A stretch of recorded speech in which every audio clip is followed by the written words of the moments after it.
Señor profesor Luis Guillermo Vélez, muy buenos días. Buenos días, doctor Londoño, ¿cómo está?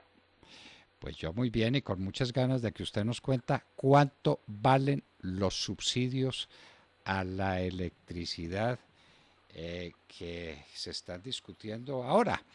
Empecemos por ahí. ¿Cuánto cuestan esos subsidios? Pues los subsidios del sector eléctrico se financian de dos fuentes. La primera son las contribuciones que pagan las familias de estrato 5 y 6 y el comercio. Hasta 2012 la industria pagaba también contribución.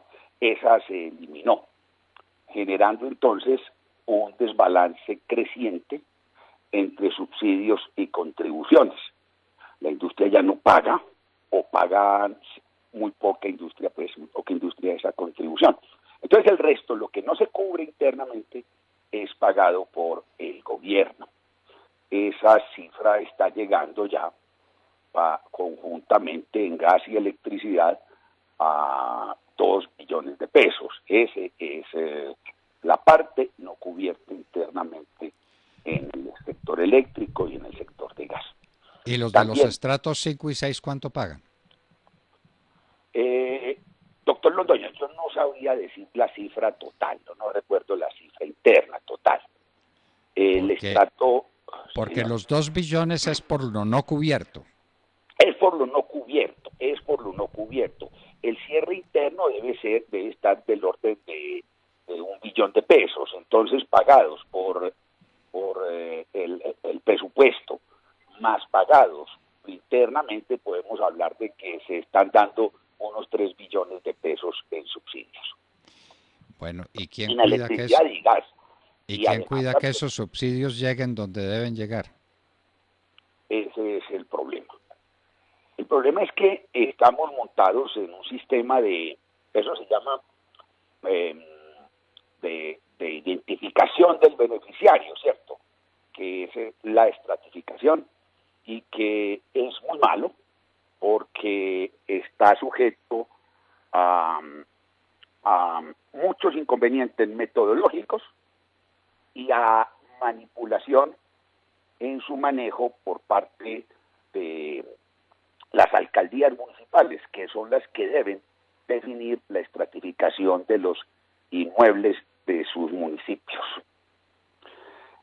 La estratificación, doctor Londoño, es una cosa sumamente vieja. Si me permite, le cuento un poco esa historia. Esa estratificación se estableció para los servicios públicos por allá bajo el gobierno de Belisario Betancur. Cuando, 82 a 86. sí señor, cuando se decidió, viendo todo este proceso de reforma constitucional, con Jaime Castro y todo lo demás, entonces venía el fortalecimiento de los municipios y se dijo, bueno, ¿cómo le damos ingresos a estos municipios? Entonces los municipios dependen del impuesto a la propiedad, del impuesto predial. Entonces dijo, vamos a elevar el valor de los predios, ¿sí?, de suerte que los municipios recauden más. Entonces alguien le dijo, no, mire, es que las tarifas de los servicios públicos están vinculadas al valor de los inmuebles. Si usted hace eso, genera esta situación. Y entonces a alguien se le ocurrió separar la estratificación, que era la metodología con la cual se determinaba el avalúo de los inmuebles del avalúo mismo. Y entonces empezó a funcionar esa estratificación de forma separada. Ya en el 90, con la ley 142, pues la cosa se cogió ya más formalmente, se incorporó ese sistema de estratificación como mecanismo de focalización de subsidios en la ley y se dijo, bueno, le vamos a dar subsidio del 50% del costo al estrato 1, 30% al 2, 15% al 3, el 4 es neutral, paga su costo, los estratos 5 y 6 pagarán un extracosto del 20% y lo propio la industria y el comercio. Se esperaba que hubiese un desbalance y ese era cubierto con el presupuesto. Lo que esperábamos cuando se introdujo este sistema es que progresivamente se fuera cerrando el desbalance, porque iba a haber menos gente subsidiada y todo lo demás. Es decir, si la economía crece, si mejoran las condiciones de la población, pues la población subsidiada es menor. Ahora, lo que ocurre es que hoy, casi 30 años después, ¿sí?, el porcentaje de familias subsidiadas, ¿sí?, es más alto que el que sí había en los años 90, después de 25 años de crecimiento económico. Entonces uno no puede entender eso. Sí, evidentemente allí hay una situación que no es adecuada. Y entonces todo este desbalance gravita sobre el presupuesto, sobre las finanzas de la nación, y se ha sostenido durante algunos años, se ha sostenido eso hasta que empezó pues a presentar dificultades en los últimos años, y hoy es una situación muy compleja para la nación. Entonces la estratificación Ahora, ¿cuáles son como las causas, doctor Londoño? Hay muchas. Si me permite, mire, la ley, hay déficit también de contribuciones. La ley 142, que recuerden del año 94, estableció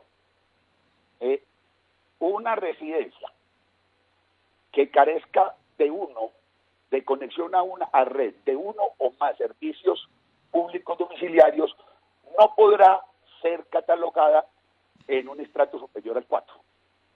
Eso tenía sentido en la época. Pero hoy, ¿por qué? Porque, bueno, se decía, hombre, la gente no tiene servicio y todo lo demás. Pero hoy, la característica de mucha residencia de alto valor que se está desarrollando en las ciudades como Cali, Medellín, Bogotá, es que están por fuera de la cota del servicio de acueducto y no tienen conexión a la red de acueducto y alcantarillado. Entonces esas residencias, que hay residencias de miles de millones de pesos, no contribuyen. Por ejemplo, en el campo, las residencias secundarias, ¿sí?, de personas pues, adineradas, ¿sí? Yo creo que todas las residencias secundarias de este país deben estar en estrato 4 o 3, sin contribución, porque no están conectadas ninguna de ellas a una red de alcantarillado. Entonces ahí hay un problema sumamente grave. Y el otro tema es la mala aplicación de la estratificación por parte de las alcaldías municipales. Es que es una inversión, es una acción política que de muy bajo costo, estratificar mal. El municipio de Envigado, que es uno de los municipios de mejor condición económica de la población del país, no tiene ni una residencia en estrato 6. ¿Cómo? ¿Por qué? Porque no la tiene, doctor, no tiene una sola residencia en estrato 6, ¿sí? Y casi todas las tiene en estrato 4, porque eso se maneja ya. Entonces, las residencias que podían estar en estrato 4 se ponen en estrato 3 para que reciban subsidios. Las de estrato 5 y 6 se ponen en estrato 4, nadie paga la contribución, entonces se le pide el cheque, ¿cierto?, a la nación, porque no hay un balance interno. Entonces esa es la situación. Y esto se agravó en 2012, cuando se tomó la decisión, que yo creo que era buena, de quitarle la contribución a la industria, que usted sabe, pues, en términos de competitividad internacional y todas esas cosas, eso desfavorecía a la industria. Se tomó esa decisión en un momento de que había recursos con que suplirla, pero hoy esa falta, el déficit, la falta de la contribución de la industria, pues agrava la situación de déficit, doctor Londoño. Claro. Y entonces, siempre en los subsidios el problema es saber quién paga. Claro que sí. Por una parte, quién los recibe.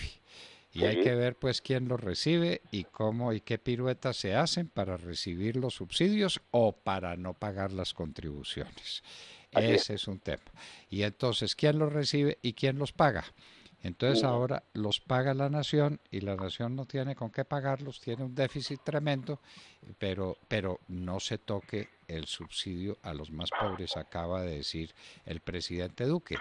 Eso quiere decir páguelos la nación, y páguelos la nación ¿con qué? Como no tiene, entonces probablemente con endeudamiento externo o con nueva reforma tributaria ya no cabe, ya no hay por dónde. Entonces, endeudamiento. Entonces, paguemos los subsidios con endeudamiento. Esa es la historia eterna de los subsidios. Yo siempre releo las páginas del Free to Choose, de Libertad para Elegir de Milton Friedman, sobre cómo se aplican los subsidios en los Estados Unidos, en el país tecnológicamente más desarrollado de la Tierra. Allá donde hay subsidios, hay inequidades y hay problemas y hay robos y hay trapisondas, y las de aquí quedan perfectamente expuestas por usted. Entonces, Sí, un pueblo, sí. un conglomerado humano como Envigado no paga contribuciones, porque simplemente no hay nadie que vive en estrato 5 y 6, todos viven en estrato 4. Bueno, bueno. ¿Usted se Así es. acuerda? ¿A usted le gustó el ciclismo hace años? Sí, claro. Sí, sí, sí, ¿Usted se sí, sí. acuerda del glorioso sastre de Envigado? Sí, claro que sí. Ah, sí se Claro que acuerda. sí. Ah, bueno, Sí, entonces claro que todos sí. quedaron de gloriosos sastres de Envigado. Entonces Sí, se tejieron el vestido a su manera. El glorioso sastre de Envigado era Cano, ¿no? sí, Cano sí, sí, era el sí, corredor, el claro. glorioso sastre de Envigado. Sí, Muy bien. sí. Entonces, el glorioso sastre de Envigado, entonces en Envigado no hay residencias de estrato 5 y 6 para que no paguen contribuciones. Entonces son Y de todo el estrato mundo, 4 que son neutrales, o de ahí para abajo que son recipiendarias de la contribución de otros. sí. Doctor Londoño, permítame una anotación. En teoría de los impuestos hay un concepto que se llama la incidencia del impuesto sobre quién recae. El órgano legislativo aprueba unos impuestos, dice, bueno, le vamos a cobrar el impuesto a las empresas, a los ricos y todas esas cosas. Pero entonces no entienden que los impuestos se pueden trasladar. Yo puedo trasladar los impuestos en la forma de un mayor precio de los productos que vendo si tengo suficiente poder de mercado, o en la forma de un menor salario que pago a los trabajadores míos, o menores pagos a los proveedores si también tengo poder de mercado. Entonces, nominalmente yo soy titular de un impuesto, pero lo trasladé. Y entonces distorsioné el sistema de precios y asignaciones de la economía. Lo mismo ocurre con los subsidios. Los subsidios también tienen una cosa, es a quién nominalmente le digo que va el subsidio y quién efectivamente se apropia de él. Unos amigos míos hicieron hace años un estudio muy bonito, ¿sí? Y entonces se encontraron con que el subsidio de las tarifas de los servicios públicos lo capturaban los propietarios de los inmuebles en la forma de un mayor alquiler o de un mayor precio del inmueble. Entonces la gente, creyendo que estaba subsidiando al pobre que habita el inmueble, y el subsidio se está apropiando el propietario del inmueble. Ese es un tema de la incidencia. Lo mismo ocurre, las contribuciones, ¿quiénes las pagan? Uno le dice, le pongo una contribución a la industria. Pues la industria traslada la contribución en los precios y tiene poder de mercado, entonces le está pagando el usuario. Entonces el sistema de subsidios, ¿sí?, se convierte en una grandísima mentira, ¿sí? Hay un subsidio nominal y una contribución nominal, pero los beneficiarios de los subsidios son otros, y los que pagan las contribuciones otros que no son. Ese es el problema. Y entonces el país se olvida. El país debería hacer una distinción que es muy importante. La distinción entre solidaridad y redistribución. Yo soy solidario con alguien cuando yo le doy un medicamento o un almuerzo que de otra forma no tendría. Yo soy redistributivo cuando pago un almuerzo o un medicamento y le libero al beneficiario una renta que puede utilizar en cualquier otra cosa. Entonces ese mecanismo me genera una asignación de rentas, ¿sí?, que no es la que deseaba el legislador. Y ese es el caso de estas contribuciones. Hace poco hicimos un ejercicio, doctor Londoño. El país tiene una cosa que se llama el SISBEN, Sistema de Identificación de los Beneficiarios. Eso lo usamos, ya vamos hacia el SISBEN 4. El SISBEN 4 el SISBEN es una encuesta y un algoritmo que pone los datos respondidos por los encuestados y entonces le asigna un puntaje que va de 0 a 100. De 0 a 100, a menor puntaje, menos buena es la condición económica de la persona y entonces ya se tiene una regla para asignar el subsidio. Eso ha ido evolucionando y el país ha mejorado mucho, el SISBEN es bueno. Entonces, el SISBEN se usa para asignar el subsidio en salud. ¿Sí? La gente que está en este sistema pues que no es el contributivo, sino el subsidiado, se le aplica. Entonces, por debajo tienen derecho a esa asignación del subsidio en salud los que tengan un puntaje de 46 o menos en el actual SISBEN. Pues muérase de la risa. Entonces, porque uno es pobre para salud y pobre para servicios públicos, uno es pobre para todo, ¿cierto? Entonces cogimos el sistema de los servicios públicos, ¿cierto? Y lo cruzamos con el SISBEN 46, ¿sí? Con el SISBEN. Entonces dijimos, bueno, vamos a darle subsidio de servicios públicos solo a aquellos usuarios que están en residencias de estrato 1, 2 y 3 y que además tengan un SISBEN 46. E hicimos el ejercicio y eso desaparece completamente el déficit, doctor Londoño, y hay excedente. Eso es increíble. Entonces el presidente Duque y los dirigentes políticos de este país no están entendiendo qué es lo que está pasando y esto es sumamente grave. Le estamos dando subsidio a los que no deben tener un subsidio y no le estamos cobrando contribución a quienes deberían pagarla de acuerdo a la cosa. Pero esa es la situación. Entonces no hay tal de decir que le estoy quitando el subsidio a los más pobres. Se equivoca el presidente Duque. Se equivocan completamente los políticos. No, señor. Si aplicamos la misma regla, lo repito, doctor Londoño, porque es que esto es importante, de los pobres en salud, se la aplicamos a servicios públicos, el sistema equilibra internamente. Hoy.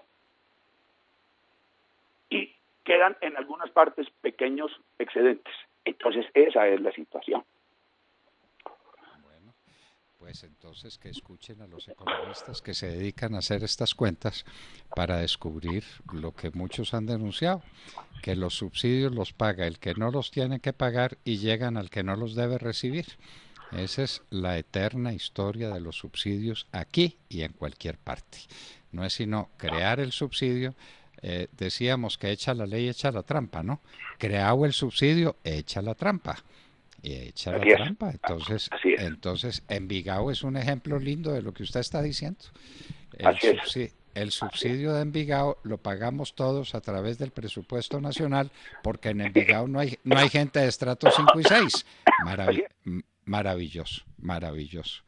Bueno. El glorioso sastre de Envigado, Cano Ramírez, me parece que eran los nombres del glorioso sastre de Envigado, fue el que encontró la fórmula. En Envigado no hay casas de estrato 5 y 6 y se acabó. Y entonces no pagan subsidio, que lo pague la nación, los subsidios los pagan los demás colombianos a los que viven en Envigado, por Dios. Y esto que usted está denunciando del SISBEN, pues es que debiéramos tener una regla universal. Usted lo dice, uno es pobre para todo y no es pobre para unas cosas y no es pobre para otras. Y ahí no se necesitaría subsidio y quedarían excedentes. Bueno, profesor Luis Guillermo Vélez, muchas gracias por acompañarnos en la hora de la verdad y siga haciendo estudios, no desmaye que algún día lo oirán. Doctor Londoño, que tenga buenos días, me gusta saludarlo, saludes al equipo y a mi querida amiga Vanessa. Bueno, entonces Vanessa ya le mandaron saludes, ¿no? Saludos a Luis Guillermo, como siempre. Bueno, Luis Guillermo Vélez, profesor de AFIT, estaba con nosotros en la hora de la verdad. El tema de los subsidios. El tema de los subsidios es un tema mire, doctor, eterno. Como el profesor Luis Guillermo ya acabó con el déficit. Claro. Tan fácil. Claro. Bueno, si estuviera vivo el profesor Ludwig von Mises, estaría escribiendo sobre eso, sobre los subsidios y a dónde llegan los subsidios y quién paga los subsidios. La eterna mentira de los subsidios. Luis Guillermo Vélez, economista y profesor de AFIT, estaba con nosotros en la hora de la verdad. 8 de la mañana, 4 minutos.